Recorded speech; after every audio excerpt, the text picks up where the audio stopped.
Hello साथीहरू, नमस्कार। आज म तपाईहरुलाई एउटा ट्युटोरियल भिडियो लिएर आएको छु।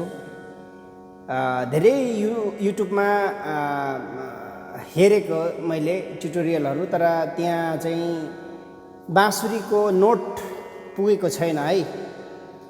त्यो चाहिँ अलिकति मलाई चाहिँ ठीक लागेन, आफ्नो विचार हो।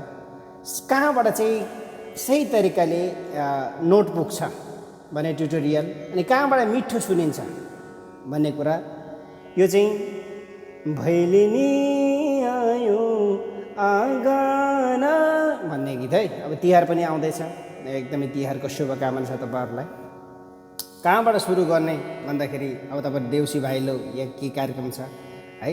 मैले चाहिँ एफ साफ स्केलबाट मैले यो बाँसुरी बजाउन लागिरहेको छु। मैले मेरो यहाँ तानपुरा पनि एफ साफ स्केलमै लगाएको छु। यो तानपुरा हो है।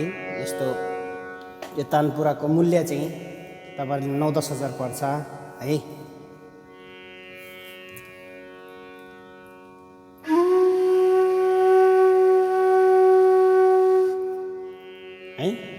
अब भैलेनी आयो, अब त्यो भन्दा पहिला तपाईहरुले कुनै धुन म आफ्नै तरिकाले धुन बजाउँछु।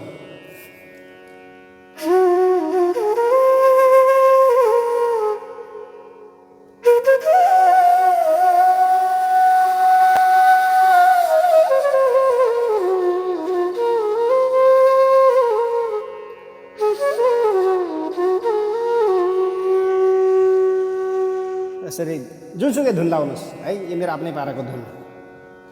अब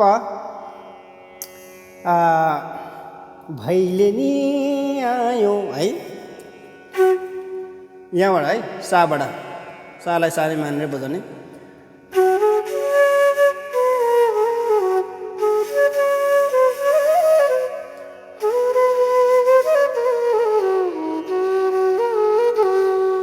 साबाट उठाउँदाखेरि चाहिँ मिठो सुनिन्छ कि हो है।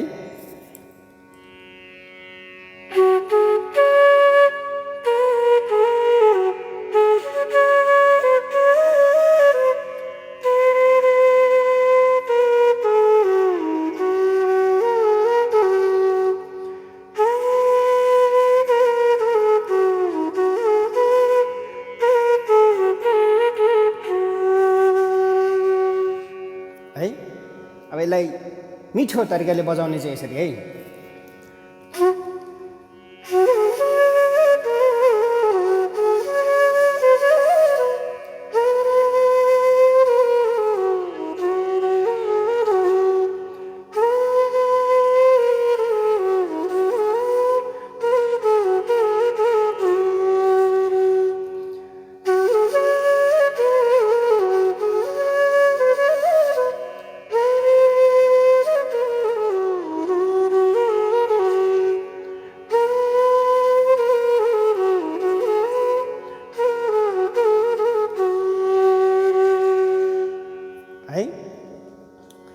अब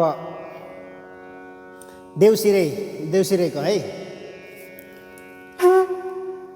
आहै भन भन भई हो देउसिरे। बाँसुरी बजाउने मान्छेले गीत पनि जानेको राम्रो है, किनभने त्यो गीतले चाहिँ बाँसुरी त्यतै दोहोऱ्याउँछ क्या। त्यस्तै पाराको कहाँ गमकहरू लागेछ, त्यो पनि ठ्याक ठ्याक ठ्याक छुनु खोज्छ क्या। बाँसुरी बजाउँदाखेरि गीत पनि गाउनु जाने भने अति राम्रो छ। गीत गाउने मान्छेले त बाँसुरी एकैछिनमा सिक्छ है। अब आहै भन भन भई हो है, यो चाहिँ यहाँबाट है, गलाई सामानेर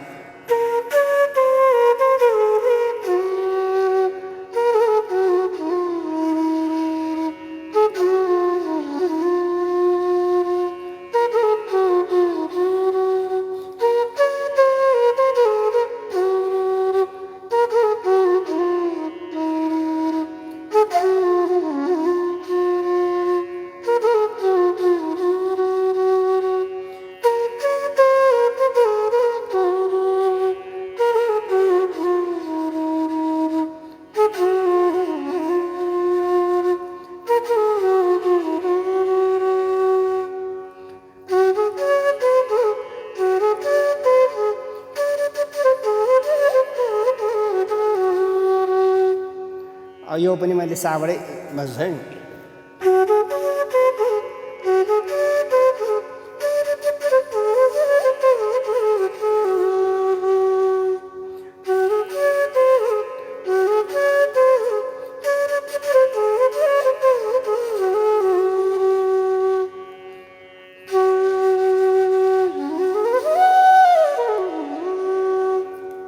कस्तो लाग्यो कमेन्ट गर्नु होला साथीहरु है।